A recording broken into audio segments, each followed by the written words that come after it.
Hey, this is Marty the Coach Tommy once again, and this is the first ever Rhubarb Crisp post-game report of the 2012 summer season. And let's get it started. Rhubarb Crisp faced off against a team called Better Than Boobs. We came out with our new logo, and I think I'm starting to somewhat get it now. I mean, they're saying that hockey is better than boobs. In my opinion, it's a little bit debatable, but let's just go on from here. Let's name what went wrong. Let's see.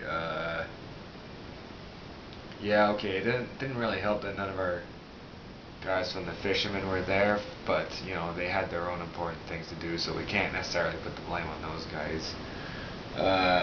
And pre-game rituals were nowhere to be found, as apparently Ross Cook's, aka Saucy Rossi's, pre-game ritual, he did not do that, and I did not do my bounce the ball off the wall and catch it pre-game ritual. I did meditate, but I think I needed it all. Anyways, we go on to the first period, and basically, Better Than Boobs were beating our defense to the corners all the time. They just ran fast and put on the pressure, and eventually it would pay off as a screenshot from the point would sneak by my glove side to make it 1-0. And then there was a shot that was blocked. There was a scramble. None of the Rhubarb guys could find it, and one of their players jumped and blew one past my glove side again to make it 2-0. I did manage to settle down though, and I made 2 saves where it was like one save with a pad, the other I think it went off the top of my pad or something like that and went into my glove, and of course I do an exaggerated windmill, you know, whatever. So yeah, that was a score after the first.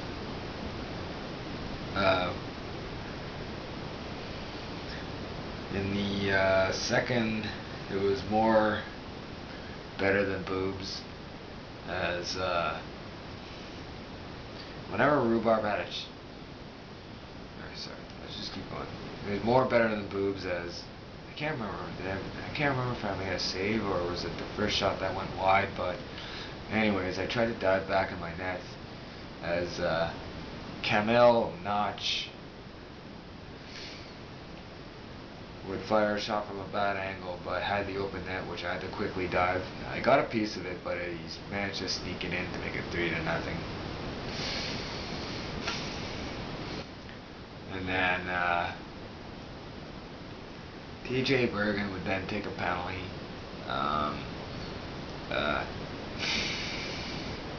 And they'd go on to the power play. I can't remember which comes first, but let's just say Camille Notch would get another one as he'd walk out in front and roof one on the short side on my glove hand, which he basically what happened was he caught me with my glove hand down like this when I should have had it in the fingers up position. Basically what the fingers up position is you have your glove hand up like this, and instead of having it down like that and making that drastic move like that, it's like your hands are free, you could just go. So if my glove hand was in the fingers up position, all I would have to do was just go like that, and I would have saved it, instead of the drastic movement, which, you know, you make the drastic movement, it could go like somehow squeak in between, or you get the idea. Anyways, that made it 4-0. I did make another glove save where they passed it across and the guy had fired a shot. It was missing the net anyways, but I managed to have the glove down low and make the glove save. But BTB would add another one as as the ball would go out to I can't remember who. He put it through my 5-hole to make it 5-0 at that point. And it's like we tried to muster some offense at one point. I mean, Cody did a Chuck AKC, Diddy would feed, Riley Mack would have the open net, but Mark Morris, aka the Ben Bishop of Duncan, would make the sick glove save and would just frustrate Rhubarb from that point. In the third, Rhubarb finally got on the score sheet as a power play would occur. I think I recall one of the guys to pass it back to Drew Cheeks Martin, which did occur, and Cheeks would fake the shot, feather it over to Kevin Fisher for the one-timer in the net to make it 5-1. But then Rhubarb were going on another power play when TJ Bergen had a glorious opportunity, but he failed, and in frustration, Bergen unfortunately had a penalty. He took his stick up like that, and he came down and whacked the floor out of frustration. Now, even if the stick wouldn't have broken, that would have been a penalty. It's a bit of a it's a pretty stupid rule, yeah, I agree, but oh well, it's the rules. So on that ensuing penalty, yay. Like, okay, I make the first save off the face-off or whatever, and I try to pass it up and they pick it off and score. That was on the 3-on-3.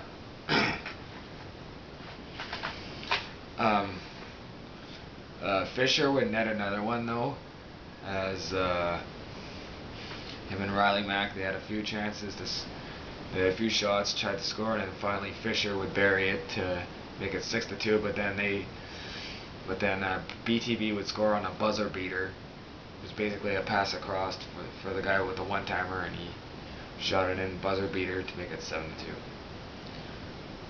So that's all, and let's go to the 3 stars of the game.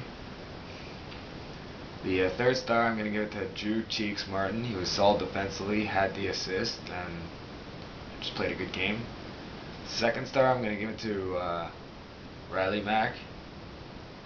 Riley Mack had a lot of chances. He had the 1 assist as well, and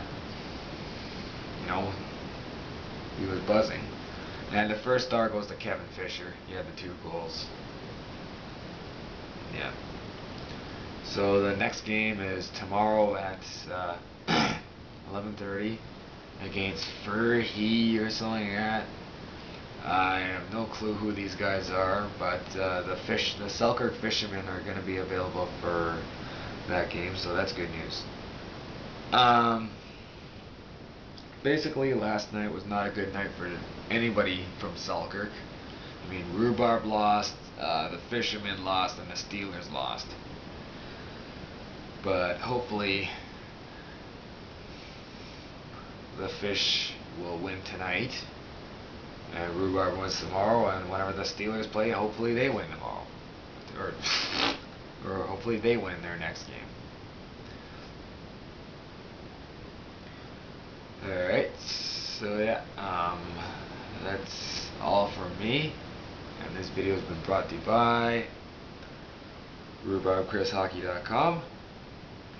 All your information is on that site.